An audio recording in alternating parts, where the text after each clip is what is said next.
안녕하십니까. CNG 방송의 진행을 맡고 있는 조영식의 지식마당의 조영식입니다. 오늘 2010년 5월 13일 CNG 방송은 이슈 시간으로 키스트의 박지영 센터장님과 함께 터치, 햅틱 및 지능형 반응 공간 기술 동향에 대해서 이야기를 나누려고 합니다.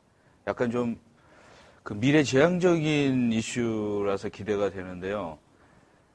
오늘 박지영 센터장님은 키스트에서 지능 인터랙션 연구 센터장을 맡고 계십니다. 오늘 나와주셔서 감사드립니다. 예, 감사합니다. 예, 저는 키스트의 한국과학기술연구원 지능 인터랙션 센터의 박지영입니다. 오늘 이러한 기회에 여러분들한테 최근에 어떻게 보면은 이슈 기술이라고 할 수 있는 터치, 햅틱, 지능형 반응 공간 기술, 저희가 하고 있는 연구를 좀 중심으로 여러분들한테 소개를 드리고자 합니다. 예, 제가 이제 이 방송 바로 전에 이 센터장님께 좀 본인이 하고 계신 일들, 그 다음에 소속, 조직 이런 거에 대해서 좀 자세히 좀 설명을 부탁을 드렸습니다. 거기에 대해서 좀 자세히 좀 시청자 여러분에게 소개를 해 주시죠. 예, 알겠습니다. 저는 이제 키스트에 상당히 오랫동안 이제 몸담고 일을 해왔는데요.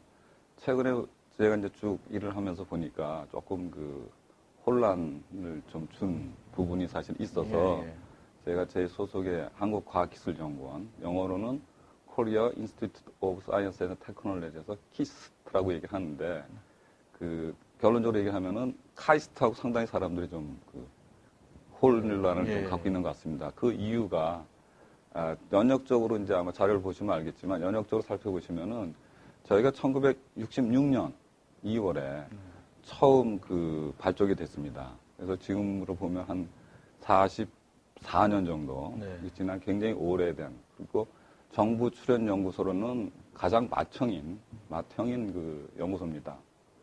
그러다가 1981년에 지금은 이제 카이스트인데요. 그 당시에는 이제 한국과학원, 카이스라고 했습니다. 그러니까 코리아 어드밴스드 인스티튜트 오브 사이언스. 여기는 이제 대학원 과정 중심으로 생겼기 때문에 카이스라는 이름으로 이제 붙었습니다. 그리고 저희는 그 당시에는 이제 키스트에서 한국과학기술연구소라고 돼 있었고요.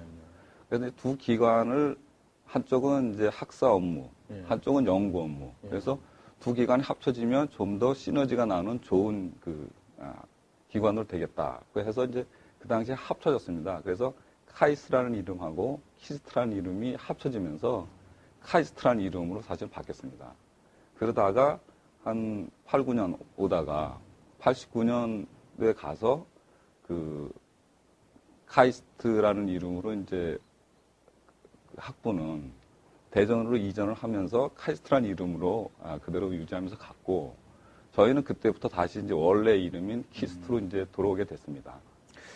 사실은 키스트라는 데가 옛날에는 좀 실용적인 어떤 과학 연구를 주로 많이 한 것 같고, 그래서 이제 홍릉에 있었지 않습니까? 그래서 저희 또래들은 이제 많이 아는데, 이제 젊은 사람들은 이제 대전의 카이스트가 많이 알려져 있고, 본래 홍릉에 있는 키스트는 잘 이제 안 알려졌는데, 새롭게 이제 의욕적으로 다양한 비전을 가지고 하신다고 그러는데, 그 비전과 발전 목표에 대해서 좀 설명을 더 해주시죠. 예. 카이스트하고 이제 그 차이에 대한 말씀을 이제 조금 하셨는데, 그 이유가 이제 저희가 롤이 처음에는 국가과학기술의 어떤 산업화, 60년대, 70년대에는 저희가 이제 산업적으로 아직 태동이 안 되던 시절이었어서 키스트의 역할이 그런 산업화를 위한 최초의 그러한 산업의 기술을 하기 위한 것을 지원하는 그런 기술에 대한 역할을 많이 했었고요. 그 다음에는 또 초창기에는 국방에 관련된 그런 연구를 많이 해서 기여를 많이 해왔었습니다. 하다가 80년, 이제 90년 가면서 우리 경제적으로 이게 이제 산업이 이제 그 인더스트리가 상당히 이제 이 기술적으로 발전함에 따라서 저희의 이제 역할이 이제 좀 새로운 원천적인 연구하는 거로 이제 지금 바뀌어가고 있습니다. 그래서 이제 지금 그 설립 목적에 대한 게 조금 바뀌었는데요. 그래서 저희의 그 설립 목적이 창조적인 원천 기술을 연구 개발하고 그 성과를 보급하는 것을 목적으로 지금 합니다. 네. 그래서 저 주요 연구 분야는 뭐 쭉 자료에 보시는 것처럼 한 6개 저희 본부가 있고요. 저는 이제 로봇 시스템 본부 소속으로 있으면서 그 속에 이제 지능 인터랙션 센터로 있습니다. 그래서 그 저희 이제 비전 및 발전 목표를 보면은요. 이제 최근에 이제 다시 조금 그 방향을 이제 설정을 하게 되는데, 그래서 이제 다시 한번 이제 좀 이렇게 잘 더 그 국민의 어떤 걸 다가가기 위해서 그 비전을 새로 이제 취임하신 그 한홍택 원장님께서는 새로운 비전을 이제 다시 만들었는데, 우리의 꿈을 만들고 이루는 자랑스러운 세계적 키스트, 이런 이름이 이제 기치를 걸고 이제 저희가 하고 있고요. 그 중에 이제 가장 커다랗게 이제 지금 그 경영 목표로 잡고 있는 것이 과학기술 기업가 정신의 산실로 가자. 무슨 얘기냐면 지금까지는 어떤 기초 원천 기술을 했지만 그것이 산업적으로 연결되는 그 선까지도 그 첫 번째 그 기술의 시작을 한 씨를 뿌린 사람이 거기까지 가는 걸 하자 하는 게 이제 하나고요. 최근에 이제 또 화두가 되고 있는 그린 실버 기술. 또 하나는 이제 고급 연구 인력의 배양지 해가지고 저희가 이공계에 이제 많은 그 지금 고급 인력들, 특히 박사학위를 받은 사람들이 이제 그 많이 이제 졸업을 하고 있는데 주로 이제 현재는 이제 외국의 어떤 포닥을 많이 가고 있는데 저희 내부에 이제 키스트에 그런 포닥 사람들을 수용해서 할 수 있는 그러한 그 프로그램을 새로 만들어서 이제 하고 있습니다. 또 뭐 아까 말씀드린 과학기술 그 기업가 정신하고 연결돼서 학예사 협력의 중심지. 또 그 다음에는 이제 과학기술 문화의 확산. 그래서 국민들의 어떤 저희 기술에 대한 홍보. 또 국민들한테 그 기술을 쓰이게 하게 하는 거. 또 쉽게 뭐 하는 거. 사실은 또 그런 일환으로 사실은 제가 오늘 여기 뭐 방송에서 또 그런 기회를 또 갖게 됐다고 또 생각도 합니다. 그래서 경영 목표는 여러 가지 있고요. 그 추진 전략으로는 이제 뭐 창의적인 환경이라든지 개방형 경영이라든지 최근에 또 화두가 되고 있는 융복합 기술이라든지 이런 것들에 대한 것을 이제 추진 전략으로 해서 하고 있습니다. 지금 그 센터장을 맡고 계신데요. 그 센터에 대해서 조금 설명을 좀 해주시죠. 예, 저희 이제 센터도 이름이 사실 조금 어렵습니다. 어려운 게 이제 지능 인터랙션 센터 이렇게 돼 있어서 그 이제 수식 관계를 이제 느끼는 부분들이 많은데 사실은 이 취지가 두 가지의 키워드입니다. 네. 하나는 인텔리전스, 네. 하나는 인터랙션.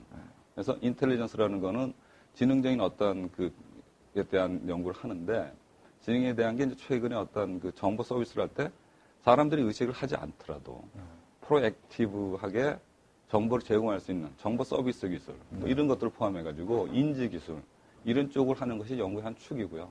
또 하나는 인터랙션 기술. 인터랙션이 이제 보면 이제 저희가 실생활에서 이제 컴퓨터하고 인터랙션을 한다든지 또 최근에는 많은 화두가 되는 이제 로봇하고 인터랙션 문제라든지 이런 것들을 이제 저희들이 이제 주로 하고 있는데 그래서 연구의 발전 방향은 뭐 그런 그 휴먼 컴퓨터 인터랙션하고 지금 말씀드린 대로 시스템 지능화 기술 이런 것을 이제 축을 하면서 저 무수한 그 센터로 발전해보자 하는 게 이제 저희 발전 방향이고요. 그 다음에 미션은 이제 뭐 그런 기술에 대한 걸 우리 마찬가지로 원천 기술을 이제 개발해서 산업 응용하는 쪽에 이제까지 하는 거가 이제 저희 미션으로 생각하고 있고요. 그런 기술적인 내용들로는 이제 뭐 지금 오늘도 뭐 설명이 좀 되겠지만은 자연스러운 이제 뭐 인터랙션 공간 기술 또 뭐 그 정보를 새롭게 이제 조작하고 표현하고 또 그걸 지능적으로 처리하는 기술 또 그 햅틱이라든지 터치 기술 같은 또 자연스러운 인터페이스를 통해서 편리하고 이제 직관적인 그러한 그 기술 이런 것들을 이제 저희가 쭉 개발하는 것을 하고 있습니다. 그래서 분야적으로는 실감 인터랙션 기술, 뭐 햅틱 인터랙션 기술, 또 시스템 진화 기술, 휴먼 로봇 인터랙션 기술 이제 제가 쭉 설명드린 대로 이런 분야에 대한 연구 내용들을 저희가 지금 진행을 하고 있습니다. 결국은 저기서 보면은 그 지능형 반응이라고 하면 되겠네요. 인텔리전스 앤 인터랙션이라는 게 지능형 반응이라고 보면 됩니까? 그거는 이제 저희가 하는 것 중에 이제 한 가지의 연구 이제 분야라고 볼 수가 있는데요.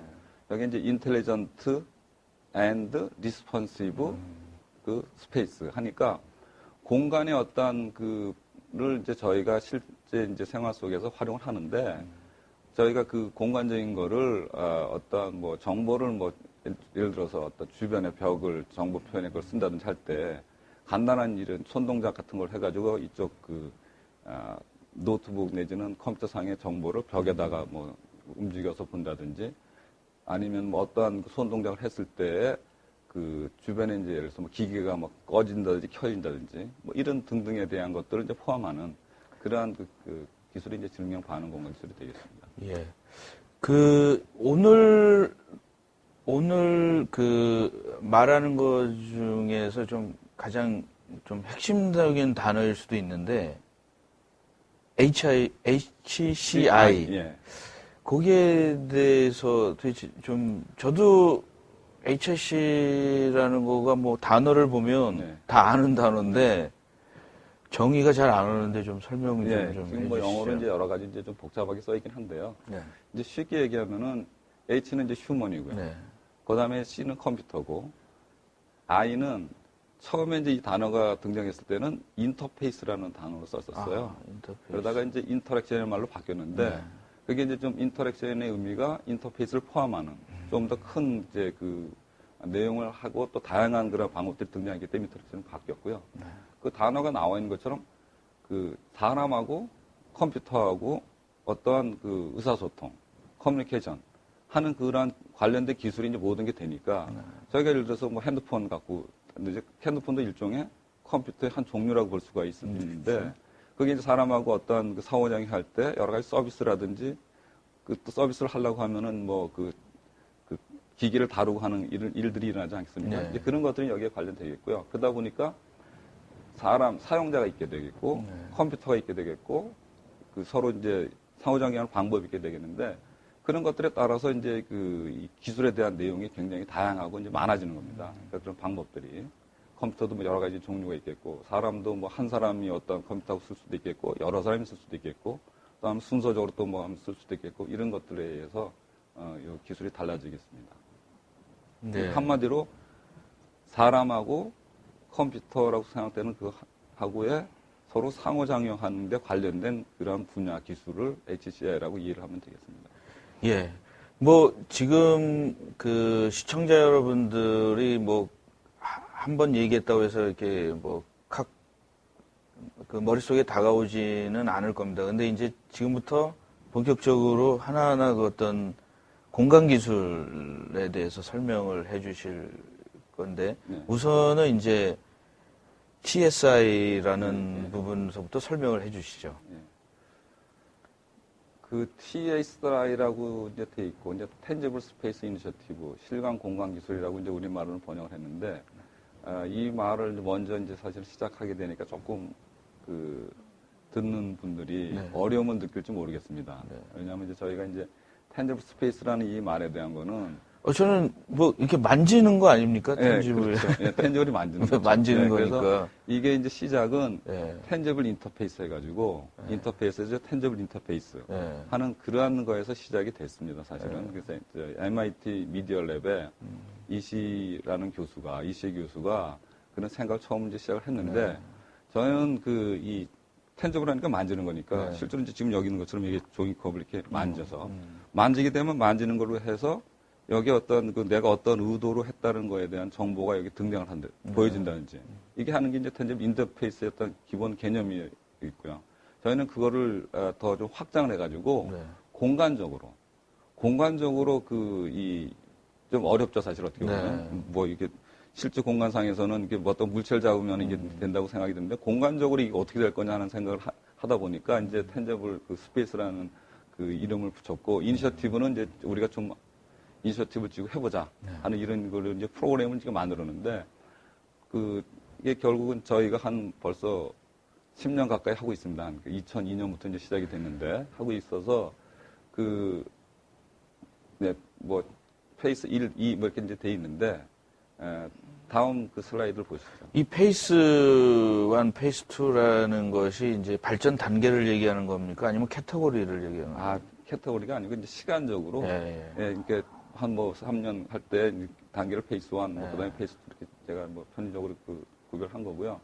그때 이제 그 기술들이 이제 뭐 세 가지 어떤 그 꼭지 기술로 했었습니다. 하나는 텐저블 텔리미팅, 원격에서 서로 할 수 있는 그런 그 기술에 대한 걸 시작을 했었고, 하나는 또는 이머시브한 환경에서 하는 텐저블 익스피리언스 스페이스 하는 기술. 또 하나는 인텔리전트 리스폰시브한 어떤 스페이스 기술. 이런 걸로 이제 저희가 시작을 했습니다.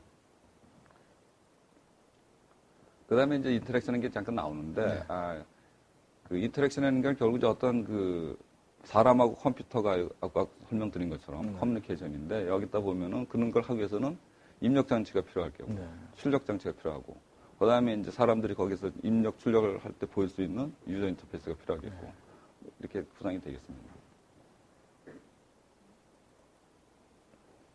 그래서 좀 전에 설명이 이제 반복인데, 사용자 인터페이스라는 게 이제 사용자가 시스템 조작하는 입력하는 거하고, 시스템이 그로 인해서 이제 반응하는, 보여주는 거, 그 다음에 결과를 보이는 출력, 이렇게 되어 있습니다. 그래서 입력, 출력, 뭐 반응하는 이런 것들에 따라서 기술적인 이슈라든지 여러 개 이제 달라지는 거게 되겠고, 오늘 설명드리는 이제 그 햅틱이나 터치 기술에 대한 거는 입력하는 그 방법에 대한 거가 터치로 입력을 한다. 지금까지는 이제 많은 것들이 그 우리가 컴퓨터를 조작하게 되면은 키보드나 이제 마우스를 이제 쓰는 걸 있었는데, 그런 것들에 대한 게 좀 바뀌는 거에 대한 얘기를 이제 드리게 되겠습니다. 그래서 뭐 컴퓨터에 대해서는 여러분들 잘 아시는 것처럼 하니까 이건 넘어가겠습니다. 그래서 이것이 이제 그 어떤 플랫폼하고 그런 인터페이스하는 방법들에 대한 걸 나열을 한 건데요. 네. 그러니까 뭐 데스크탑 같으면은 이제 뭐 보시는 것처럼 키보드 마우스로 지금 하고 있고, 또 그 뭐 타블렛 또는 뭐 키오스크, 모바일 핸드폰 뭐 이렇게 가면서, 그다음에 이제 테이블 뭐 하는 이렇게 가면서 그 버튼 방식은 뭐 전체 플랫폼에 다 쓸 수가 있겠고, 그다음에 데스크탑 같으면 키보드 마우스 주로 많이 쓰이고, 타블렛 같으면은 뭐 펜 같은 거 이런 게 쓰겠고, 그래서 거기서 보면은 이제 펜으로 하는 것도 이제 타치가 되는 거니까, 키오스크도 요새 이제 뭐 우리 실생활에 많이 쓰지 않습니까? 뭐 지하철에 가서도 뭐 티켓팅 할 때도 쓰고 할 때 전부 이제 또 은행 ATM 기기도 다. 그래서 터치는 사실은 실생활에 굉장히 많이 이제 들어와 있습니다. 그다음에 모바일 핸드폰 같은 것도 뭐 최근에 보면 뭐 그 입력하는 방법들이 바뀌어서 이제 폰도 바뀌어가고 있고, 이제 그런 그 플랫폼하고 인터페이스 방법에 대한 걸 소개하는 그림이 되겠습니다. 그 게임에서 이렇게 무슨 그 그래비티로다가 이렇게 뭐 기울기에 따라서 이렇게 움직이는 거, 그거는 어디에 해당이 될까요? 그거는 이제 지금 여기서 보면은, 여기는 이제 그 설명이 안 돼 있는데요. 네. 다음 아마 슬라이드에 이제 그런 것들이 좀 나올 수도 있는데, 그거는 이제 가속도 센서. 그러니까 어떤 움직임에 대한 걸 인식하는. 그래서 이제 그것이 이제 지금 질문하신 것처럼 어떤 그 제스처의 인식, 또 핸드폰 같은 경우도, 지금 뭐 질문하셨으니까 이제 답변을 드리면, 핸드폰 같은 경우도 요새 이렇게 세워서 들고 있다가 옆으로 돌리면은 화면이 옆으로 바뀌지 않습니까? 그게 이제 그 속에 지금 그런 자이로 센서가 들어가가지고, 가속 센서가 들어가서 그런 그 화면 변화를 그 사람이 이렇게 움직임에 맞게끔 보여주고 하는 기술이 되겠습니다. 상당히 한 10년 전만 해도 참 어색한 기술이었는데, 지금은 그냥 사람들이 굉장히 받아들이지 않습니까? 아주 쉽게, 자연스럽게. 참 신기한 것 같습니다. 그것이 이제 기술의 발전이 이제 HCI 이제 기술의 이제 그 굉장히 이제 발전이, 그 아까 서울대도 말씀드렸지만은 편하고 편리하게 쓰는 이제 그 기술을 가는데, 사실은 뭐 저도 그렇고 제가 이제 이 연구도 하고 있고 하지만, 나이가 이제 많이 이렇게 드시는 분들은 일단 예를 들어서 핸드폰 같은 경우에는 이 글자가 이제 잘 안 보이니까 또 이제 글자 크기를 크게 하는 핸드폰이 나와서 이제, 그래서 핸드폰 또는 이런 그 기기들이, 그 핸드폰도 종류가 굉장히 많이 나오지 않습니까? 그 이유가 사용자 특성에 따라서 그 요구 조건이 좀 많이 달라져요. 그래서 이제 그렇게 이제 등장하고 그렇게 되게 되겠습니다. 요거는 이제 굉장히 다양한 용어들이 굉장히 많이 나오는데, 뭐 설명해 주실 겁니까? 용어는 뭐 제가 이제 간단하게만 설명을 드리고요. 그 뭐 자세한 거는 아마 자료를 참조하시면 될 것 같습니다. 그러니까 첫 번째 쭉 파라다임 보면은 이제 그 인터페이스에는 파라다임이 어떤 식으로 이제 바뀌어가고 있느냐. 뭐 지금까지 그 하면은 윈프 해가지고 윈도우 아이콘 뭐 메뉴 뭐 포인팅 이런 식으로 이제 그런 방식에서부터 이제 웨어러블 하든지 뭐 이런 거로 이제 최근에 이제 뭐 바뀌어가고 있는 그런 걸 이제 한 그 분류상에서 볼 수 있겠고요. 그 다음에 이제 어디에다가 그 쓰겠느냐, 어플리케이션 도메인을 어디서 하느냐 하는 게 있겠고, 그 다음에 이제 시스템 플랫폼이라는 게 아까 말씀드린 대로 입력하고 출력하는 걸 어떤 식의 그걸 가지고 가느냐. 뭐 그거는 이제 뭐 방법에 대한 걸 쭉 열거했으니까 아마 뭐 과학이라든지 뭐 아니면 그 아웃풋에 대한 거는 데스크탑이라든지 아니면 뭐 테이블탑이라든지 아니면 핸드폰이라든지 이런 거에 따라서 이제 좀 달라지겠고요. 그 다음에 인터랙션의 방법이 이제 뭐 오늘 얘기하는 것처럼 이제 타치, 또 제스처, 그 다음에는 스피치, 그 다음에 그래스, 뭐 또 그 다음에 햅틱, 뭐 오늘 얘기 몇 가지가 여기서 이제 얘기가 되겠는데 그런 그 얘기가 되겠고, 그 다음에 인터랙션의 어떤 뭐 또 컴포넌트 이런 것들은 다 그 좀 참조를 하시기 바라겠습니다. 그래서 그 다시 이제 그 자료라서 한번 보면은 자 최근에 등장하는 것이 이제 새로운 이제 사용자 인터페이스입니다. 네. 그게 이제 우리가 실제 생활에서 많이 와닿는 게 일단은 뭐 매일매일 뭐 아침에 뭐 눈 뜨면서부터 사용하는 거가 이제 핸드폰이니까 네. 핸드폰도 이제 굉장히 많은 변화를 지금 오고 있습니다. 예를 들어서 보면은 지금은 이제 핸드폰 이름이 이제 스마트폰이라고 이제 바뀌고 있는데 스마트폰으로 바뀌는 거는 핸드폰 기능 자체가 지금까지는 이제 전화 기능만 있다가 거기에 이제 그 어디를 움직이든지 일을 볼 수 있게끔 그러니까 인터넷하고 연결되면서 이게 폰 이름이 이제 스마트폰으로 이제 바뀌어지고 그다음에 또 그렇게 되면서 이제 사람들이 더 편하게 쓸 수 있게 하기 위해서 방법들이 터치라든지 시각적으로 어떻게 보이는 방법이라든지 또는 뭐 최근에 많이 이제 쓰이는 그것들은 이제 진동 센서를 써갖고 한다든지 그걸 또 햅틱의 느낌을 한다든지 아니면 3D 그래픽을 보이게 한다든지 이런 걸 수 있겠고요.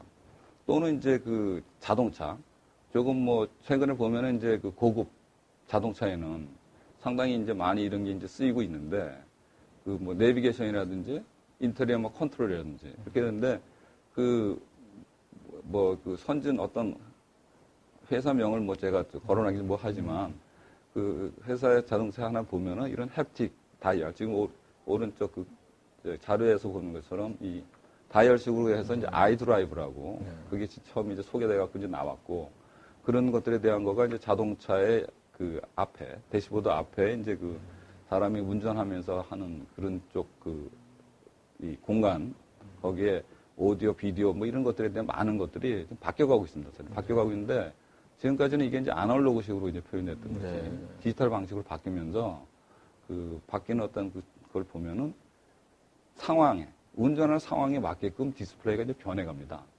그런 식의 이제 그 인터페이스 디스플레이 장치들이 그 고급 자동차 쪽에는 지금 등장하고 있습니다. 제 개인적으로 이제 저는 이제 소프트웨어나 이런 거를 하다 보니까 지금 이렇게 변화가는 게 그 인터페이스의 오브젝트 오리엔트를 보는 것 같아요. 이 필요 없는 기능들은 이렇게 숨어 있는 것 같은 것들. 인캡슐레이션이라는 표현 있지 않습니까? 그래가지고 그 전에는 이렇게 단추가 많은데 사실은 기능의 제한이 많았는데 요새는 이제 무슨 그 뭐 이걸 어떤 조그라고 그러나 뭐 이런 걸 해가지고서 모든 다양한 기능을 넣을 수 있다 그러면 확장 기능을 넣을 수 있는 것 같습니다. 이런 걸 보면은. 네, 이게 지금 이제 말씀하신 그대로 그 인터페이스 자체가 그 편해지는 쪽으로 가는 겁니다. 그러니까 왜냐하면 자연스럽게 뭐 다이얼을 이렇게 돌리면서 그냥 돌리고 돌리면서 이게 힘이 뭐 많이 뭐 느껴진다든지 어떻게 되면 이게 뭐 방향의 전환이 필요한지 아니면 이게 지금 뭐 어떤지 이런 것들에 대한 거를 그 직관적으로 느끼게 해주는 거죠. 어떤 자기가 조작하는 거에 대한 거를 느낌을 그리고 이거는 이제 소프트웨어만 업그레이드를 하면 뭐 이렇게 단추를 하지 않고 새로운 기능을 추후에도 좀 집어넣을 수 있을 것 같아요. 그런 수도 있겠지만 이것은 그 인터페이스라는 거는 하드웨어적인 장치하고 소프트웨어하고 같이 가는 겁니다. 그래서 이게 이제 뭐 어떤 거는 이제 하드웨어 장치가 된 다음에 소프트웨어 업그레이드를 해서 어느 정도 또 바뀌어서 가는 부분도 있겠지만 이것이 이제 하드웨어 어떤 변화로 하면서 이제 완전히 또 새로운 거로 가고 이렇게 왔다 갔다 같이 이제 하면서 그 발전하게 되겠습니다. 그 다음에는 이제 좀 우리 일상에 굉장히 그 관심의 대상인데 이제 요즘에 그 핸드폰 사용자 인터페이스에 대해서 좀 설명을 해주시죠. 예, 지금 보면은 이제 핸드폰이 이제 그 처음에는 전화 기능만 하다가 새로운 이제 사람들한테 기능을 이제 그 더 부과하면서 그 기능이 부과되는 거가 하나가 있었고 네. 또 하나는 디자인 내지는 또 인터페이스 이런 거로 가면서 고급화로 이제 지금 가고 있습니다. 그래서 뭐 여러분들 지금 많이 써와셨겠지만은 벌써 그 몇 년 안 되는 사이에 지금 그 간단하게 뭐 전화 위주로만 됐던 것이 뭐 여러 가지 이름이 많이 나왔죠. 네. 그러니까 초콜릿폰, 뭐 까만색의 초콜릿폰, 무슨 뭐 또 스마트폰, 뭐 프라다폰, 뭐 아니면 뭐 지금 햅틱폰 또 뭐 여러 가지 많이 나오고 있는데 점점 이제 이런 그 디자인이 중요해지는 또 UI, 그러니까 유저 인터페이스 또는 이걸 이제 뭐 또 그 사용자 경험에 대한 거를 바탕으로 한 디자인, 그래서 또 거기다 필요하게 되는데 그런 것들을 가면서 이제 그런 식으로 가고 있고요.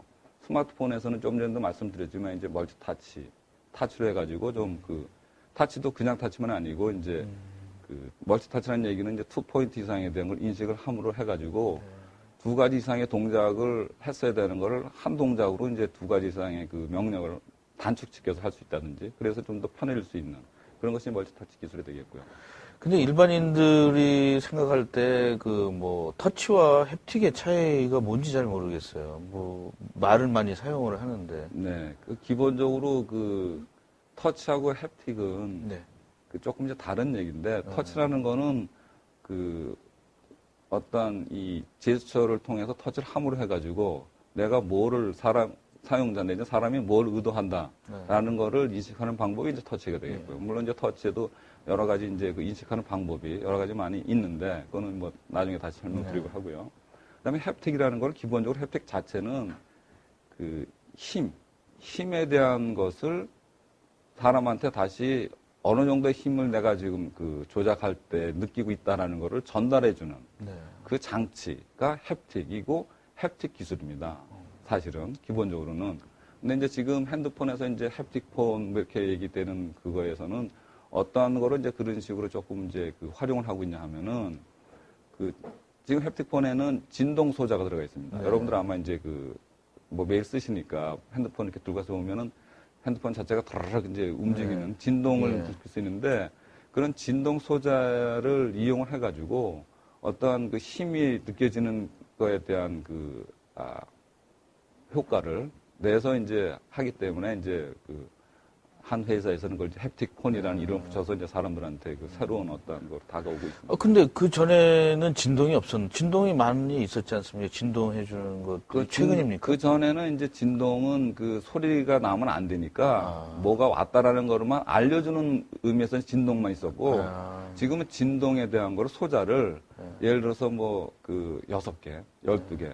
그래서 공간적으로 이제 그 핸드폰 속에 이제 배치를 한다든지 하면은 그거에 조합을 해가지고 이 힘의 크기에 대한 느낌이 달라지게 아니면 어떤 쪽으로 뭐 힘이 가는 것의 느낌 뭐 어느 쪽으로 이렇게 돌렸을 때 그런 느낌에 대한 걸 좀 줄 수가 있거든요. 그러면은 나중에는 이제 핸드폰에다가 조절이 되면 네. 나한테 좀 굉장히 친한 사람은 좀 부드럽게 오고 네. 나랑 좀 전화 받기 싫은 사람은 좀 기분 나쁜 진동으로 오고 이런 것도 햅틱입니까? 그것도 뭐 일종의 이제 그렇다고 볼 수 있는데요. 예. 그거는 이제 지금도 예. 소프트적으로는 그 뭐 스팸 처리를 한다든지 아니면 그 사용자가 이 어떤 사람한테 전화 올 때는 어떠한 소리로 오게끔 하는 그 세팅을 할 수 있게 돼 있어가지고 그런 걸 조금 이제 분리해서 지금 쓸 수는 있게는 돼 있죠, 지금도. 그러니까 일단은 이런 것들이 보니까 사용자들이 좀 뭐 편한 것도 있고 또 네. 하나는 어떤 감성적인 것도 좀 네. 요구를 하는 것 같아요. 네. 그 뭐 매뉴얼 읽고 이러는 것보다는 네. 요새는 이제 저는 이제 뭐 옛날에 핸드폰 같은 거를 사면 매뉴얼을 이만큼씩 주는데 뭐 안 읽어보지 않습니까? 아니요. 네. 다음에는 이제 요새는 그 터치에 대해서 사람들이 관심이 많지 않습니까? 네. 뭐 아이폰이라는 것도 있고 요새 뭐 터치, 뭐 스마트폰에서 터치가 안 되면은 마치 스마트폰이 아닌 것처럼 하는데 이 터치에도 이렇게 많은 기술이 있다는 걸 처음 알았습니다. 예, 터치하는 방식이 이제 지금 이제 자료를 보시면 한 5가지 정도가 돼 있고, 네. 또 사실 오늘 아침 또 신문을 보니까 그 독일의 프라운호퍼 연구소라는 데서 네. 그 기술에 대한 걸 한 가지 더 그 추가를 했는데 네. 그 오늘 아침 조간신문에서 저도 이제 나오면서 잠깐 보고 왔는데 네. 여기 써 있는 방식 외에 사람의 손에서 열이 나니까 어. 열을 인식해서 그 사람 조작하는 거를 인식을 하겠다 하는 방식을 나눴는데 거기서는 말을 그 무터치라는 뭐 우리말로 번역을 하면서 어떻게 그렇게 되는지 모르겠는데 네. 터치가 아니라 무터치다. 사람 손 근처만 가면 열이 있으니까 이제 열을 감지하니까 이 표면에 안 닿아도 이제 인식을 한다는 의미에서 이제 아마 그 무터치 방식이라고 해서 이제 지금 열을 인식하는 그런 방식이 이제 오늘 아침에 또 소개가 됐고요. 근데 기본적으로는 이제 저항막 방식 해가지고 그 어떤 이 핸드폰 같은 핸드폰 표면에 사람 손으로 세게 압력을 줘서 눌러서 어느 위치를 눌렀다 하는 걸 인식하는 방법이 이제 이게 저항막 방식이 되겠습니다. 그리고 또 그 다음에는 이제 정전 용량 방식이라는 거는 사람 손에 이제 이게 정전기가 흐르니까 이 표면에 이제 그 갖다 대면은 정전기 흐름의 이제 변화에 의해서 어느 위치를 가면 이제 변하지 않습니까? 변화에 의해서 인식하는 게 이제 정전용량 방식이고 초음파 방식이라는 거는 이제 표면에 여기 이제 그 초음파 음파를 가게 해가지고 사람 손에 가면은 이제 그 음파에 대한 그 변화가 생겨서 그걸 인식하는 방식이 초음파 방식이고 광학식이라는 거는 이제 그 상당히 이제 많이 그 지금까지 말씀드린 세 가지 방식은 그 이 터치의 스크린 사이즈가 굉장히 제약을 지금 받습니다. 그러니까 크기가 지금 보면은 뭐 내비게이션이라든지 아니면 핸드폰이라든지 이런 데 이제 이 방식될 수 있는데 이제 광학식으로 가면은 카메라 카메라든지 또 하나는 이제 프로젝터 이런 걸 써가지고 이 사람이 이제 손 하는 걸 인식하는 거기 때문에 이제 광학식을 쓰게 되면은 좀 더 큰 사이즈에 대한 것도 할 수 있게 됩니다. 근데 단지 이제 광학식의 어떤 조금 그 약점이랄까 단점은 공간을 필요로 합니다. 그러니까 그 프로젝터로 해서 프로젝터의 어떤 초점거리에 대한 게 있어야 되기 때문에 이제 공간을 필요해서 이제 좀 커지게 됩니다. 그러니까 뭐 이 수평으로 놔도 밑에 이제 공간이 필요하고 프로젝터로 놔야 되는 또 벽으로 놔도 벽 뒤쪽으로 이제 공간이 필요하고 이런 게 되는데 그 적외선 센서 방식은 그 이제 저희가 이제 이 방식에 대한 것을 이제 개발해서 기술을 보유하고 있는데요. 적외선 센서 방식은 이런 그 디스플레이의 주변에 적외선 센서 어레이만 배치를 해가지고 그 사람이 어떤 그 터치하는 부분에 대한 것을 인식하는 방식입니다. 그래서 그 PDP라든지 LCD라든지 이 위에다가 애드온만 해가지고 그걸 인식하는 방법이 되기 때문에 그 좀 장점이 있죠. 그러니까 사이즈에 대한 걸로 마음대로 이제 할 수 있다 하는 장점하고 또 공간적인 스페이스가 뭐 디스플레이만 놓을 수 있는 위치만 그거랑 공간만 있으면 되니까 굉장히 좀 그런 장점이 있습니다. 그래서 저희가 이제 그런 쪽에 대한 기술을 확보해서 지금 하고 있는 상황이 되겠습니다. 근데 요즘에 이제 그 사람들 뭐 프로그래머들이나 일반 사람들이 이제 회자가 되는 것이 이제 UI를 지나서 이제 UX라는 것들을 이제 많이 얘기를 하는데 저도 UX라는 말을 많이 하지만 사실은 그 UX에 대해서 이렇게 뭐 전문적인 책이 나온 것도 아니고 전문가들이 나와서 얘기한 것도 아니고 뭐 UX 그러는데 좀 UX에 대해서 좀 그 센터장님이 생각하시는 어떤 정의에 대해서 좀 말씀을. 네, 뭐 지금 그 사용자 경험 디자인에 대한 거는 그 책자가 그렇게 많지는 않지만 일부 소개된 책자가 있습니다. 번역된 책자도 있고 뭐 그래서 있는데 그 사용자 경험이니까 사용자 경험이라는 걸 결국은 이걸 사용자 경험을 고려를 해서 디자인을 해야 된다. 얘기는 뭐냐면은 사용자 그러니까 사람이 그 어떤 제품을 봤을 때 살 수 있게 하는 그 구매 충동을 일으켜야 되는 거죠. 그러니까 그거에 대한 그 이유 그 팩터가 여러 가지가 있을 수 있는데 최근에 와서는 이제 그 UI 쪽에 대한 그거가 굉장히 중요하다 하는 그거가 이제 부각이 되고 있습니다. 그래서 그 이유는 지금 뭐 최근에 뭐 이슈가 되고 있는 아이폰만 보더라도 아이폰이 등장하면서 사람들한테 그 충격적으로 사람들이 사게끔 하는 그 이유 구매 충동 내지는 내가 갖고 싶다는 거가 두 가지 포인트가 아니겠습니까? 하나는 디자인. 그 폰 자체가 굉장히 스마트하게 생겨가지고 이게 굉장히 그 심미적으로 이거 사고 싶다 하는 게 하나 있고 또 하나 UI적으로 이게 타치가 되면서 굉장히 이 화면이 굉장히 빨리빨리 네. 변해서 하니까 이건 뭐 사용하고 싶다 네. 하는 그거 이제 있고 또 하나는 이제 컨텐츠적으로 이 그 앱스토어를 만들어가지고 네. 많은 그 어플리케이션을 이제 사용할 수 있게끔 하는 걸 오픈을 했고 그런 거 장점이 있는데 다음 슬라이드 한번 보시죠. 네. 여기서 보면은 이제 사용자 경험이라는 거가 결국은 지금 보면은 지금까지는 뭐 어떤 그 사용성 자체만 이제 굉장히 그 강조가 됐다고 하면은 또 하나 지금 하는 거가 이제 좀 전에 아까 좀 우리 사회자 선생님께서도 질문하셨지만은 신미성. 이게 갖고 싶다. 디자인적으로 갖고 싶다.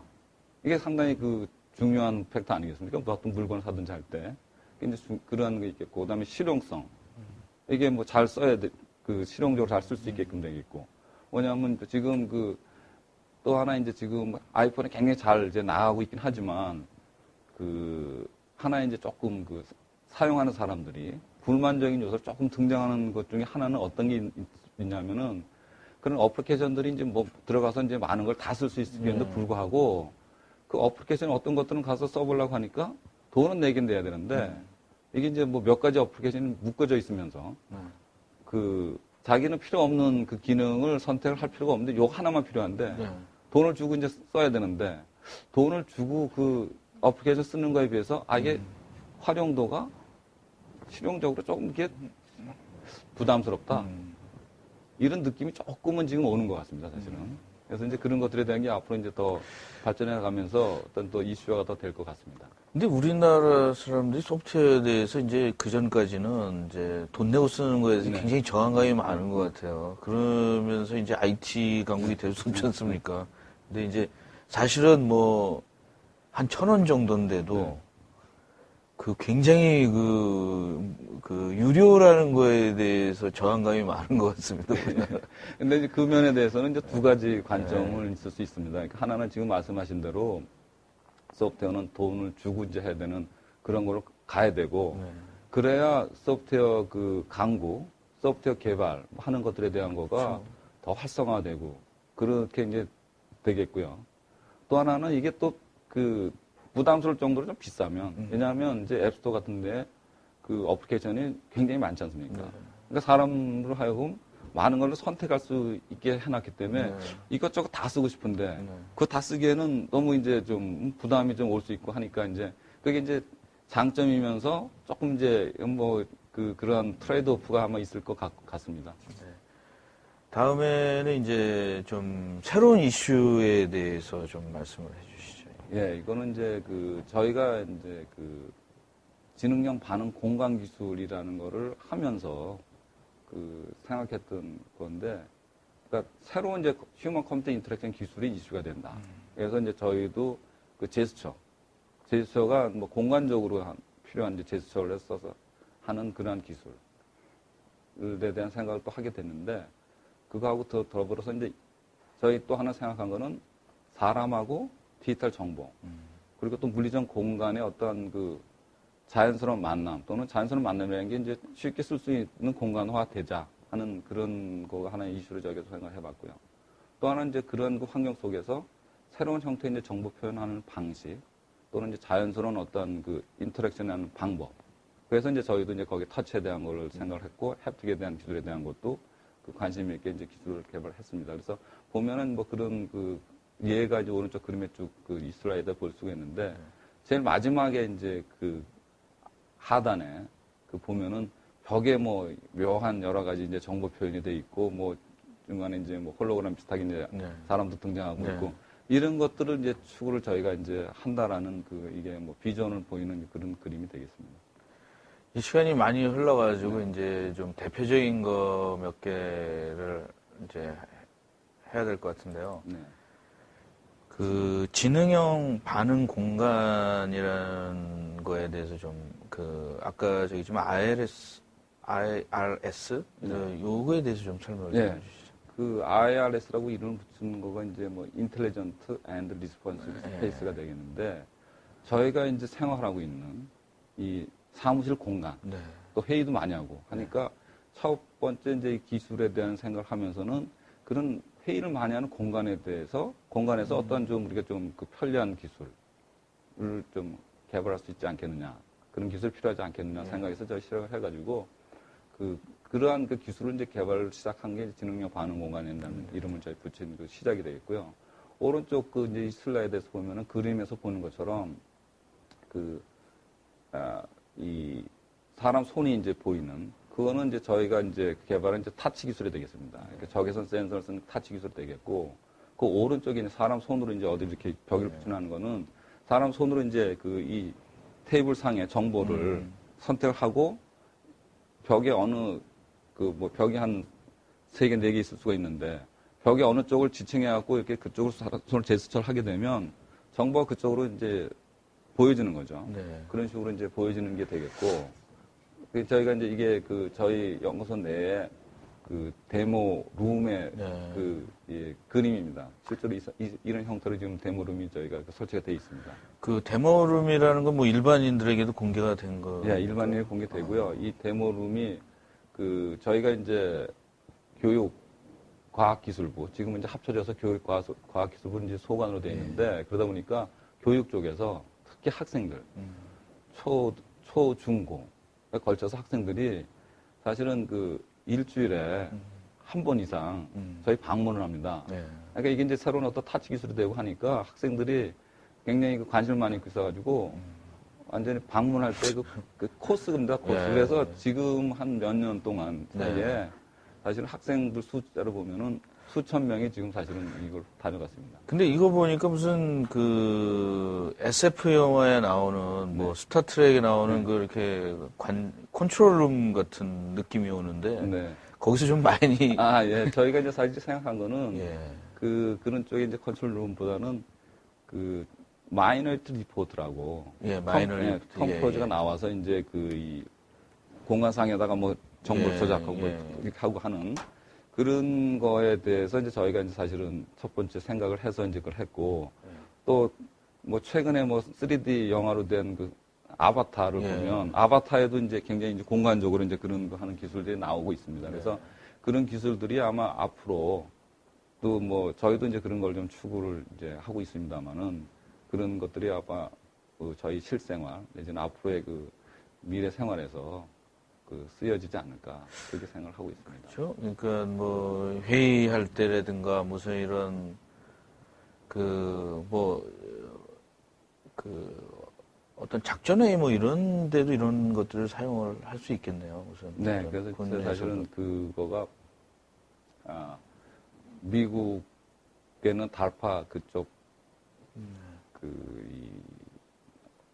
뭐 제가 정확하게 어떤 이름을 좀 말씀드리긴 좀 뭐 한데 그런 작전을 하는 쪽에 설치가 돼 있습니다. 어떻게 돼 있냐면은 지난번 이제 9.11 테러가 일어나지 않습니까? 그래서 그 작전 회의보다는 모든 미국 내 공항에 대한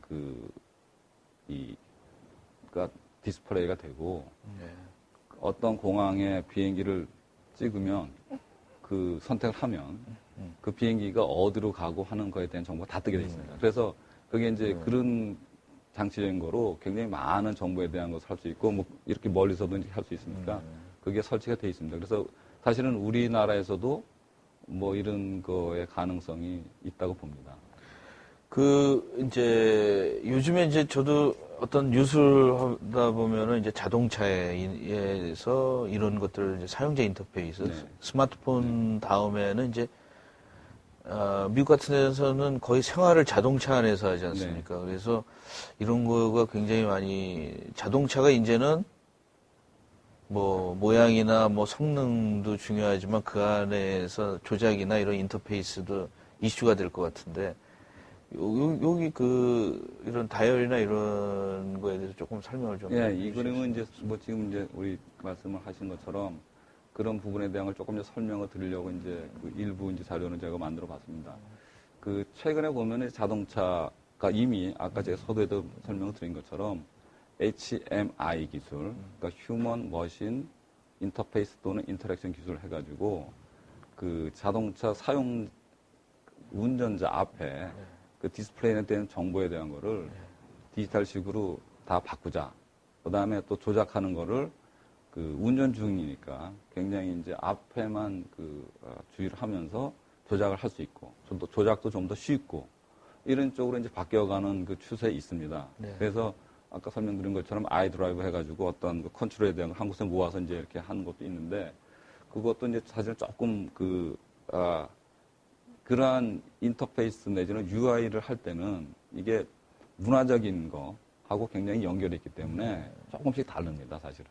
그게 뭐냐면 한국적인 것 관점에서 어떤 그 디자인된, 예를 들어서 뭐 자동차도 그랬고 핸드폰도 그랬고, 그런 UI가 들어가 있는 그 핸드폰이 한국에서 유행한 거가 유럽이라든지 미국에서 하는 꼭 그 유행하지는 않습니다. 네. 조금씩 이제 그게 달라져서 그 문화적인 걸 고려해서 해야 되는데, 자동차에 대한 문화도 조금씩은 다른 것 같습니다. 우리나라, 유럽 이렇게 다른데, 하여튼 그 아이드라이브라는 거는 유럽에서 이제 시작을 되긴 했는데, 네. 그게 우리나라든지 아직은 또 굉장히 그 포퓰러하게 많이는 조금 안 된 것 같습니다. 왜냐하면 조작이 이제 한 군데 다 모아져 있는데, 그에 대한 거가 조금 이제 그 사용자층에 따라서 좀 달라질 수 있겠고, 지금 여기 보시면은 지금 이 조작하는 노브에 대한 형태, 예. 이런 것부터 해가지고, 뭐 우리나라의 자동차 회사들도 뭐 이런 부분에 대한 신경을 최근 몇 년 사이부터 굉장히 많이 쓰고 있고, 실제로 부분적으로 적용된 자동차들이 우리나라 자동차도 나오고 있고, 굉장히 많이 지금 나오고 있습니다. 저는 이제 이 부분에, 다이얼 부분에 대해서 이제 나름대로 저는 엔지니어니까 인터페이스라고 생각을 했거든요. 그래서 옛날 그 SF 영화를 보면은 아주 오래된 영화 보면 이제 레버가 주로 있었고, 그 다음에 이제 2차 대전 전후로 해서는 그렇게 스위치가 이렇게 무슨 그 항공기 같은 데 보면 이 스위치들이 많더라고요. 예. 그러면서 이제 요새 와서는 이렇게 스무스한 다이얼들이 최근에 한 20, 30년 전에 생긴 것 같고, 저는 개인적으로 이제 좀 아이팟이 처음에 나왔을 때 이렇게 만져서 이렇게 다이얼을 돌리는 거가 참 좀 신기했습니다, 사실은. 별거 아닌데도 불구하고. 그 충격이 좀 있었어요. 지금 와서는 아무것도 아니지만 처음에는 좀 충격이 있었고, 그래서 이런 다이얼 러브의 인터페이스라는 게 참 그 단순한 것 같지만 우리가 굉장히 많이 쓰지 않습니까? 뭐 곳곳에. 이런 부분에 대해서도 뭐 그 박사님께서는 뭐 어떤 연구가 내부적으로도 있습니까? 예. 저희가 이제 아까 이제 햅틱 기술 써가지고, 이게 다이얼 식으로 해가지고, 그 적용에 대한 거를, 물론 이제 그 자동차에 대한 것도 있지만은, 저희는 좀 다른 쪽에 이제 적용하는 연구를 좀 하고 있습니다. 그러니까 여기 뭐 햅틱 다이얼로 이제 돼 있는데, 요거가 이제 지금 이거는 뭐 어떻게 보면 이제 뭐 일단 프로토타입의 어떤 거기 때문에 좀 컨트롤러 크기가 좀 크긴 한데, 제일 오른쪽에 보이는 것처럼 이제 햅틱 다이얼 식으로 이제 저희가 아이드라이브 비슷하게 이렇게 형태로 만들었습니다. 근데 이제 다이얼 식으로 돼 있으니까 다이얼이 이제 어떻게 움직이느냐. 그 밑에 이제 있는 그 프로파일 형태에 따라서 이 햅틱의 효과를 주는 게 이제 달라지게 됩니다. 그러니까 뭐 그림에서 보이는 것처럼 제일 상단에 있는 것처럼 보면은 굉장히 촘촘하게 들어오면서 점점점 이제 모양상에서 보듯이 커지니까 뭐가 이렇게 커져가는 느낌을 주게 되겠죠. 다이얼을 돌리면서. 그 다음에 두 번째 걸 보면은, 그 프로파일에 따라서 좀 오른쪽에 있는 것처럼 그런 효과를 이제 줄 수가 있겠고요. 세 번째 걸 보면은 이 여러 가지 이제 프로파일이 조합이 돼 있으면서 다양한 형태의 이제 느낌이 오게 되면서 이건 어떤 상태고 상태에 대한 구별을 이제 줄 수 있겠고, 이런 식의 이제 햅틱 효과가 사람들한테 전달이 돼가지고 이용을 할 수 있게 되는데, 저희들은 이거를 몇 가지의 어플리케이션에 적용을 하고 있습니다. 하나는, 뒤로, 좀 가보시죠. 이것 좀 전에 설명드린 것처럼 이제 여러 가지 형태에 대한 햅틱 그게 되겠고요. 요게. 요거는 이제 하나의 이제 형태인데, 이거는 뭐냐면, 이 햅틱 다이얼을 써서 이제 게임을 하는 겁니다. 게임을 하는데, 이거는 어떤 용도로 썼냐면, 노인분들이 자꾸 이제 이런 인지적인 거가 이제 떨어지니까, 그런 거를 이제 뭐 예를 들어서 치매라든지 이런 인지 능력에 대한 걸 좀 향상 내지는 유지할 수 있는 그 용도로서 이런 햅틱 다이얼을 써가지고 게임할 수 있는 그걸 저희가 이제 하나 개발해서 병원, 그 병원들하고 연결해서 이제 이런 걸 이제 시도를 하고 있고요. 요거는 이제 오디오하고 비디오를 조작하는 겁니다. 그러니까 네. 오디오의 뭐 크기 뭐 아니면은 뭐 또 다른 음악들을 선택했다라는 거를 이제 이 햅틱이 아까 보였던 프로파일에 따라서 어떤 느낌이 올 때는 이거 어떤 이 클래식이라든지 뭐 팝송이라든지 이런 거에 대한 선택도 할 수 있게 하고요. 비디오에 대한 것도 선택할 수 있게 하는 그런 것을 저희가 이제 개발한 기술을 가지고 있습니다. 예, 지금 이제 시간이 뭐 많이 지나가지고 이제 질문도 받고 그래야 되기 때문에 이제 여지껏 굉장히 다양한 자료를 많이 가지고 오셨는데 이제 좀 종합을 해주셔야 됩니다. 트렌드에 대해서 좀 예. 종합을 해주시고 이제 질의응답을 이제 받을 시간이 됐거든요. 그래서 좀 이렇게 하시면서 앞으로 지금 여지껏 하신 거를 주로 많이 말씀을 해주셨는데, 이제 앞으로 좀 어떤 방향으로 센터가 어떻게 하실 것인지에 대해서 좀 말씀을 좀 해주시죠. 예, 저희 센터도 해당이 되겠고요. 네. 또 하나는 지금 이제 터치 기술은 네. 상당히 많이 이제 지금 와 다 있습니다. 그러니까 핸드폰이라든지 많이 와 다 있고. 근데 이제 저희가 이제 추구했던 거는, 이 대형의 터치 기술에 대한 걸 하고 있습니다. 그래서 대형에 대한 터치 기술에 대한 것들이 앞으로 어떻게 또 좀 활용이 될 것이냐. 그거는 물론 이제 이 테이블 형태가 되겠으면은 뭐 게임을 한다든지, 교육에 어떤 쓸 수 있다든지, 아니면 또 뭐 원격 회의를 하는데 쓸 수 있다든지 이렇게 이제 될 수가 있겠고요. 벽 형태로 세워서 수직으로 세워서 쓰는 디스플레이 보통 쓰이는 용도 형태로 쓰게 되면은 광고 또는 뭐 지금도 조금씩 등장을 하고 있지만은 DID라고 해서 디지털 인포메이션 디스플레이. 그래서 이제 최근에도 보면은 강남역 근처라든지 이런 데 이제 그런 디스플레이들이 나와 있는데 이제 그런 쪽. 이런 것들이 아마 실생활에서 대형의 어떤 그쪽으로 가면서 터치에 대한 기술들이 좀 더 많이 쓰여질 거로 사실은 생각이 들고요. 또 하나는 이제 햅틱 기술에 대한 것들도 햅틱도 아마 지금보다는 좀 더 다양하게 저희는 이제 제가 이제 오늘 자료에서는 좀 못 보여드렸는데 어떤 용도로 또 쓰고 있냐면은 수술할 때 이제 직접 이제 의사들도 수련을 시키고 해야 되는데 이것을 디지털 환경에서 수술하면서 그 느낌에 대한 것을 의사들 훈련하는데 쓰는 그런 의료 시뮬레이션이랄까요? 네. 그런 기술에 대한 것도 사실은 이제 저희가 지금 개발을 하고 있습니다. 그래서 그런 쪽의 방향으로도 이제 많이 쓰일 것 같고, 그래서 결론적으로 다시 얘기하면은 마이크로소프트에서도 이제 그런 방향에 대한 것을 세 개의 어떤 기술 방향을 얘기를 하고 있는데 그 중에 하나가 내추럴 유저 인터랙션입니다. 내추럴 유저 인터페이스. 그러니까 자연스러운 사용자 인터페이스가 앞으로 새로운 기술 이슈고 많이 쓰일 거다라는 거를 얘기를 하고 있는데 그런 쪽 방향으로도 갈 것 같고요. 저희도 그런 쪽에 대한 연구를 이제 계속 앞으로도 해 나갈 거고 아까 또 보여드린 것처럼 이 제스처에 대한 게 3차원적으로 인터랙션 하는 기술. 올해 CES를 보면 저도 참석을 하고 왔습니다만은 3D TV가 지금 대세가 아닙니까? 그렇죠. 그럼 이제 3D TV라는 건 이제 두 가지의 이슈가 이제 더 있어야 더 많이 발전될 걸 보이는데 네. 하나는 컨텐츠적 3D 컨텐츠에 대한 거가 또 등장을 해야 이제 많은 사람들이 3D TV라든지 3D 걸 볼 것이고 또 하나는 3D 컨텐츠가 나오면서 그 컨텐츠에 대한 것을 인터랙션, 사람들이 그걸 조작하고 싶어 하는 마음이 들 텐데 그걸 할 수 있는 방법을 이제 제공이 돼야 되겠죠. 그러니까 그런 기술에 대한 거가 앞으로 새로운 방향이 되겠고 저희 센터에서도 그런 쪽에 대한 것을 관심을 두고 앞으로 할 방향이 되겠습니다.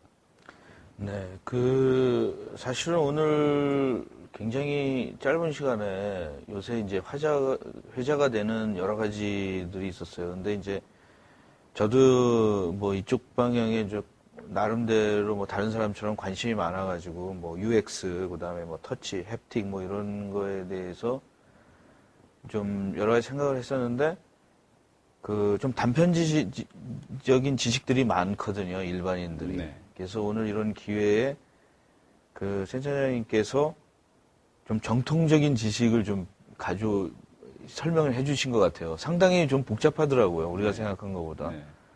그리고 이제 햅틱에 대해서도 이게 우리가 생각하는 그런 마케팅적인 용어를 많이 사용을 하는데 네. 터치나 이런 거가 이게 아니다. 그래서 좀 자주 이런 것들을 일반인들에게 좀 많이 좀 홍보를 하셔야 될 것 같아요. 네. 그렇죠? 그래서 이제 질문이 이제 다음 이제 결론을 내리고 질문이 이제 몇 개 올라왔습니다. 그래서 질문을 좀 해주시고 이게 사실은 굉장히 다양한 질문들이 많을 것 같아요. 이게 좀 넓더라고요, 이 범위가. 그래서 질문을 좀 해주시고요. 질문을 한번 받아보겠습니다.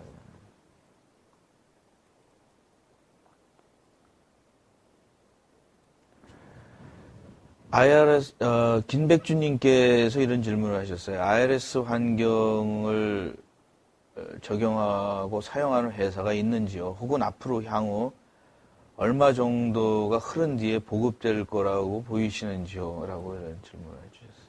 예,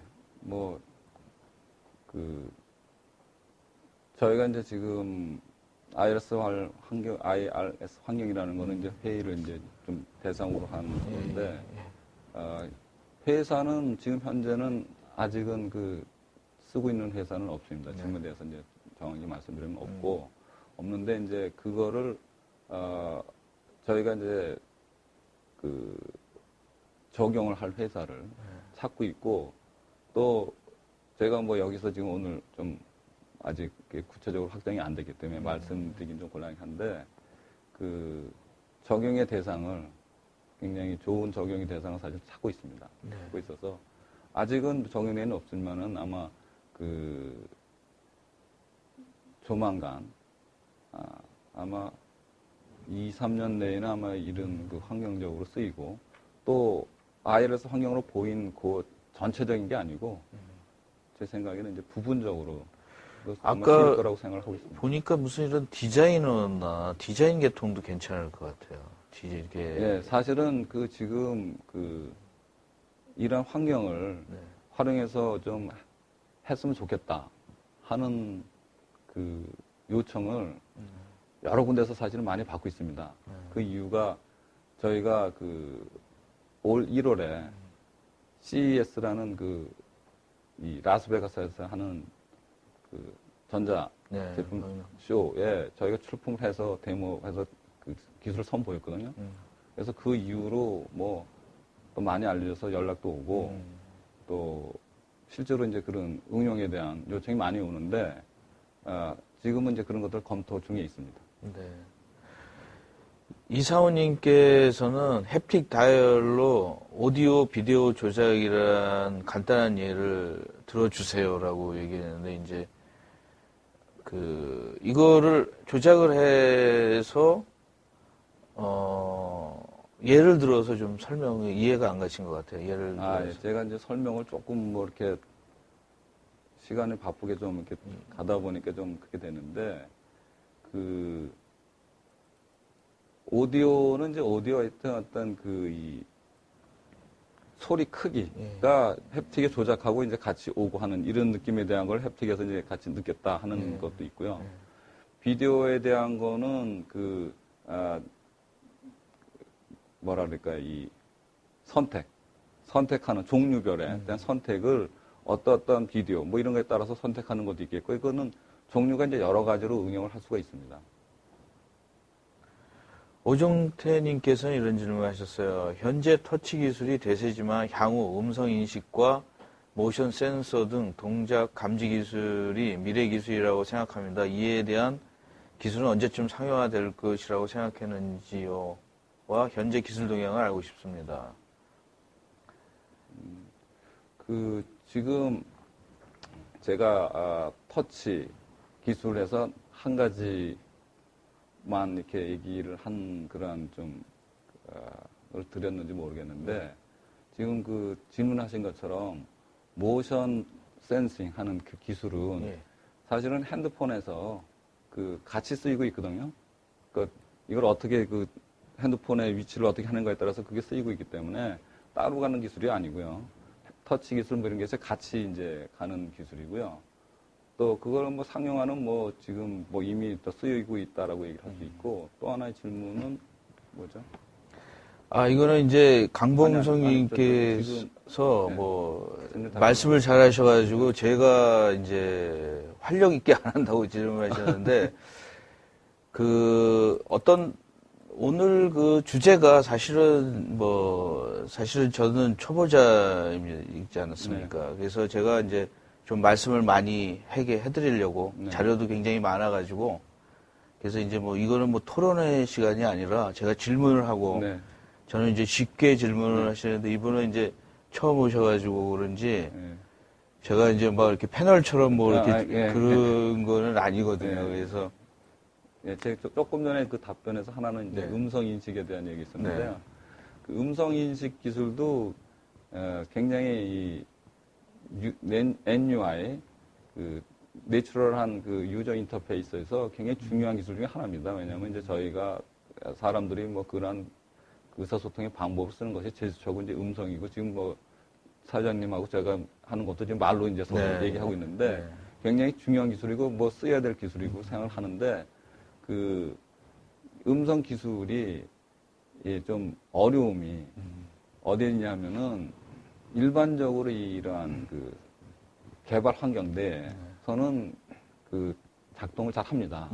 그러니까 이런 어떤 인식 기술이라는 것이 적어도 95% 이상 굉장히 그 완벽하게 이게 작동이 돼야 사람들이 쓰는데 이제 지장이 없는데 이 음성은 글자 그대로 이렇게 소리가 나가는 거기 때문에 네. 외부 환경으로 나오면 주변에 그 소리가 굉장히 많습니다. 노이즈가, 잡음이. 그래서 이것이 이제 쓰이는 거에 대한 한계가 지금 그러한 그 환경적인 것 때문에 굉장히 많이 와 닿아 있습니다. 그래서 그 음성 기술에 대한 거가 자동차 쪽 같은 데서도 지금 쓰이는 하는데 굉장히 그 단순하게 쓰이죠, 사실은. 그 필터 기술이 많이 발달이 돼야 되겠네요. 그 사람 뿐 아니라 인식되는 거가 네. 인식에 대한 오류가 많이 발생을 그쵸. 하는 거죠. 그러니까 그 제가 한 30대 때 네. 그 IBM에서 이제 미래에 대해서 인식 기술이 뭐 대세다 그래가지고서 이제 PC에서 인식 기술을 이제 오피스 같은 데서 많이 했거든요. 네. 근데 이제 사람들이 시끄러운 거예요. 다들 뭐 오픈 윈도우 네. 뭐 이러다 보니까 그러다 그 기술이 사라져 버렸어요. 네. 근데 이제 최근에 이제 구글 같은 데에서 이제 어떤 서치할 때, 검색할 때, 자기네들은 한국 사람들이 영어, 한글이 아직 안 나왔거든요. 네. 근데 일본이나 미국에서는 나왔는데 굉장히 정확하다고 그러거든요. 네. 그래서 한국도 이제 올해 말 정도에 나온다고 그러는데, 그동안 한 20년 동안 이제 조용히 있다가, 네. 이제 앞으로는 굉장히 그쪽으로 이제 발전이 되는데, 그 검색하는 거는 좀 괜찮은데, 뭐 작동을 할 때 잘못 쓰면 그 인식을 잘못하면 좀 낭패지 않습니까? 네, 그런 어려움이 있습니다. 어려움이 있는데, 그 미국 같은 경우에는 국가적으로 음성 인식 기술에 대한 걸 굉장히 많은 투자를 해가지고 그쵸. 오랜 동안 그게 많이 이제 그 핸디키퍼들이 네, 많으니까. 안정화도 돼 있고 그렇게 지금 쓰이고도 있습니다. 많이 쓰이고 있고 이제 그래서 근데 이제 저희가 또 미국하고는 이 언어가 다르기 때문에 네. 또 저희 나름대로 이제 많은 그걸 해서 또 가야 되는데 저희도 뭐 음성 인식 기술에 대한 거를 많이 해왔습니다. 옛날에 80년대 90년대 많이 해왔는데 조금 전에 말씀드린 것처럼 그런 실제 쓰일 때 어려움 예. 이런 등등으로 해서 이제 완벽하게 음성을 인식해서 쓰이는 기술은 많이 뭐 이렇게 그거는 물론 이제 시간적으로 더 필요하겠지만 그런 것까지는 아직은 못 가도 부분적으로 뭐 단어 인식 아니면 특히 뭐 사무실 환경에서 무슨 뭐 검색할 때 뭐 컴퓨터하고 이제 인터페이스 하면서 뭘 찾아달라 뭐 이렇게 얘기하는 거는 사무실 공간은 시끄럽지 않기 때문에 그러니까 노이즈가 그렇죠. 별로 없기 때문에 뭐 굉장히 이제 더 많이 확장해서 써 나가려면 봅니다. 근데 이제 특히 이제 자동차 안에서라든지 뭐 이렇게 요새 뭐 유비퀴터스 시대인데 유비퀴터스 시대에서 이제 특히 이제 핸드폰 들고 다니면서 뭐 하고 싶어 하는데 사람이 욕구가 있음에도 불구하고 그런 이제 환경적인 그 요소기 때문에 아직까지는 그 핸드폰에서는 이렇게 많이 그 널리 이렇게 복잡한 정도까지는 쓰지 못하고 간단한 정도가 지금 활용되고 있습니다. 그 요즘에 이제 그 음악을 들으면은 이렇게 곡 맞춰주는 그런 어플리케이션들이 있는데 네. 상당히 그 많이 사람들이 신기하더라고요. 생각보다 많이 발전이 됐더라고요. 음성인식이라고만 하는 게 아니라 무슨 이런 소리에 대한 것도. 그거는 이제 시그널 프로세싱에서 이제 소리를 이제 처리하는 기술이 이제 그거는 굉장히 많이 발전이 돼 있습니다. 근데 사실 이 기술이 굉장히 뭐 오래된 기술 아닙니까? 오래된 거죠. 예. 저는 젊었을 때 이 기술이 생각보다 빨리 올 거라고 생각을 했었는데 요즘에 와서 이제 구글이 이게 상당히 대형 컴퓨터가 필요한 건가 봐요. 이 인식을 할 때 쉽지는 않은 것 같아요. 지금 뭐 이미 이제 컴퓨터도 이제 많이 그 성능이 발전했기 때문에요. 컴퓨터 성능에 대한 것도 필요하긴 하지만 아까 말씀드린 그런 부분들이 더 발전에 조금 요소가 되지 않을까 생각합니다. 이분은 좀 재밌는 좀 질문을 하셨는데 오종태 님이 터치 기술로 인해서 사람의 손가락 지문을 많이 사용함으로써 인해 지문이 닳아서 정상 지문이 필요로 하는 곳. 이거는 그 지문 인식이지 터치는 아니지 않습니까? 예, 터치 기술에 대한 그 설명이 제가 조금 부족했는지 모르겠는데요. 네네. 그 터치하는 방식이 아까 이제 압력식 뭐 있었는데 이제 정전기식, 정전기식 이렇게 되면 이게 그 직접적인 터치라서 이렇게 힘을 주는 방식은 그 압력식에서 그 한 방식밖에 아니고 다른 것들은 그런 게 아니고 다른 것들이 더 많이 쓰이고 있기 때문에 왜냐하면 이 압력식 방법이 물론 이제 지금 그 질문하신 그 부분을 보면 지금 현재 ATM이라든지 그 지하철에서 쓰는 거는 전부 압력식을 쓰고 있거든요. 그러니까 이제 먼저 그런 질문을 하신 것 같은데. 이렇게 그 지문을 하는 거는 일종의 스캐너지 않습니까? 그런데 터치도 스캐너라고 합니까? 그거는 뭐 센서라고. 스캐너가 아니고 이제 지금 센서죠. 질문의 그 포인트는 이런 것 같습니다. 왜냐하면 이제 인식을 하게 하려면 계속 이렇게 눌러야 되니까 자꾸 이렇게 누르게 되면 여기 지문이 자꾸 이제 달아서 근데 뭐 그거는 아닐 것 같습니다. 거기까지는. 저도 질문 하나 하겠습니다. 이게 좀 맞는 질문인지 모르겠는데 이 센서가 정전기 뭐 센서를 터치폰들 많이 쓰지 않습니까? 근데 전에 한번 이제 사람들이 우연히 우리나라 일회용 소세지 있지 않습니까? 그걸 해가지고 우리나라에서 발견한 것 같은데 그게 어떻게 생각하세요? 그게 왜 사람이 사실은 사람 손에서 나는 정전기만 인식하게 했을 거 아닙니까? 근데 어떻게 왜 그 소세지만 인식이 되는지 좀 궁금한데. 그리고 그거에 이제 외국 사람들이 그거 몰랐다라는 게 또 좀 신기한 것 같고. 그 소세지 아마 그 끝에 아마 묶으려고. 새 그게 이렇게 링 같은 게 붙어 있지 않습니까? 뭐 그게 어떤 작용을 한다는 나도 생각도 드는데요. 사실은 UX에 보면 어떻게 디자인하는 사람보다는 사실은 사용자가 어떤 때 보면 더 잘 사용하니까 이제는 좀 사용자가 좀 무서운 시대가 된 것 같아요. 아까도 이제 말씀드린 것 중에 그 UX에 보면 사용성 뭐 이런 게 다 들어가 있지 않습니까? 그러니까 사용자의 그거는 그 기본인데 사실은 디자인하는 사람들이 이제 사용자의 생각, 심리성 다 고려하긴 하지만 그러면서 이제 일단 제품을 프로토타입을 만들면 그 사용자들에 대한 테스트를 하거든요. 사용자들의 반응이 어떤지. 근데 이제 그 샘플링해서 이제 테스트를 하는데 모든 사람에 대한 걸 다 사실은 테스트하기는 어렵죠. 테스트하기 어렵고 사용자가 워낙에 많으니까 사용자로부터 이 피드백을 받아서 또 이제 뭐 제품은 발전하는 거고요. 디자이너가 뭐 사용자 모든 거를 다 완벽하게 사실은 고려할 수는 없죠. 근데 사용자가 참 사용자 마음을 알기가 쉽지 않은 것 같아요. 어떤 건 아무리 그래도 뭐 굉장히 샘플도 만들고 많이 해왔는데 어떤 때는 이제 욕을 많이 먹고 어떤 거는 요새는 참 뭐 한국만 그런 건지는 모르겠는데 뭐 하나 제품 나오면 뭐 그냥 그다음부터 뭐 안티도 생기고 네. 좀 제품이 좀 개발자들도 상당히 힘든 시대가 아닐까 이런 생각을. 예, 지금 시대는 지금 뭐 이거, 저희가 뭐 말씀 나눈 것도 네. 인터넷으로 이제 방송이 되고 예, 있는 예, 것처럼 예. 인터넷 시대고 네. 그래서 모든 정보를 다 공유할 수 있는 그런 환경 속에서 있고 또 자기 그 정보도 자기가 스스로도 갈 수 있는 두 가지가 이제 존립을 하고 있는데 이러한 그 공개성에 해가지고 사회적인 어떤 이 발달이 굉장히 빨리 가는 것 같습니다. 옛날 같으면 사용자의 모든 거에 대한 거를 디자인하는 사람들이 그러한 그 피드백을 받고 싶어도 네. 굉장히 뭐 설문조사 뭐 그 한정적으로 받았던 거가 이제는 뭐 어떤 것들에 대한 거가 이렇게 처음 등장을 하게 되면 조금 전에 이제 설명하신 것처럼 찬성하는 사람들도 의견도 많이 확 나오고 반대하는 사람도 의견도 나오고 또 다양한 많은 의견들에 대한 것들이 그 한꺼번에 그냥 빠른 시간에 다 전달이 되기 때문에 이제는 뭐 많은 변화 그리고 특히 뭐 디자이너들이 그 많은 사람들에 대한 생각을 다 반영해서 가기는 어렵죠. 그리고 이제 마지막으로 이제 그 센터장님도 네. 이제 뭐 과학자지만 네. 자기 프로젝트나 이런 상품성이나 이런 것도 시장에 내서 성공을 하셔야 되잖아요. 뭐 예를 들어서 기업형 마인드도 좀 계셔야 되잖아요, 이제는. 네, 그렇죠. 네.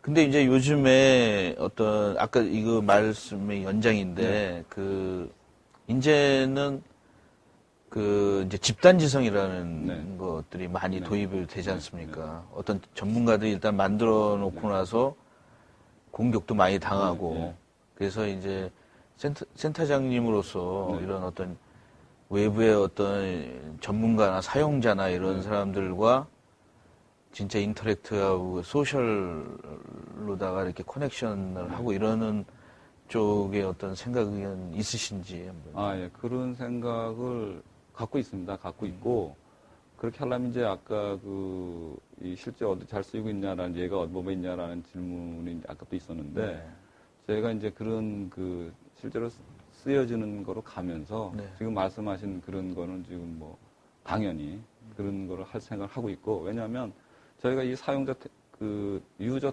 스터디, 유저 테스트, 이런 걸 항상 하거든요. 저희도 이제 뭐, 수많은 그 학생들이 왔다 갔다 하면, 거기서 이제 다 반응을 보고, 그런 것도 하고, 그게 굉장히 중요한 포인트고요.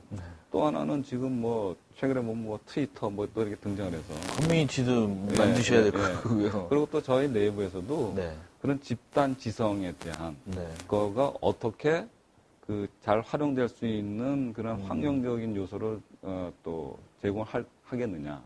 또 그렇게 관련된 연구를 저희 또 센터 내에서 또 다른 분들이 또 하고 있습니다. 그래서 그런 것들에 대한 거는 뭐 지금 시대에 아마 뭐 중요한 기술 이슈고 뭐 반드시 그거는 고려하고 활용을 해야 되는 그런 시대라고 생각합니다. 예, 오늘 뭐 나와주셔서 감사드리고요. 이 시청자 여러분들이 굉장히 기대도 많이 하셨지만 사실은 이런 부분은 처음 시작을 했습니다. 이런 우리 방송에서.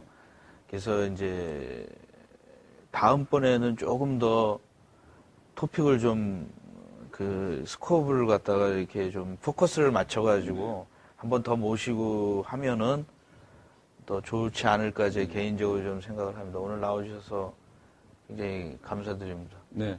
제가 뭐 짧은 시간에 사실은 최근에 사실은 이슈가 되고 있는 터치, 햅틱 이런 기술을 소개해 드리려고 노력을 했습니다만은 뭐 시간이 짧아서 아마 충분하게 전달을 좀 못 드린 것 같은데 그건 조금 죄송스럽게 생각을 하고요.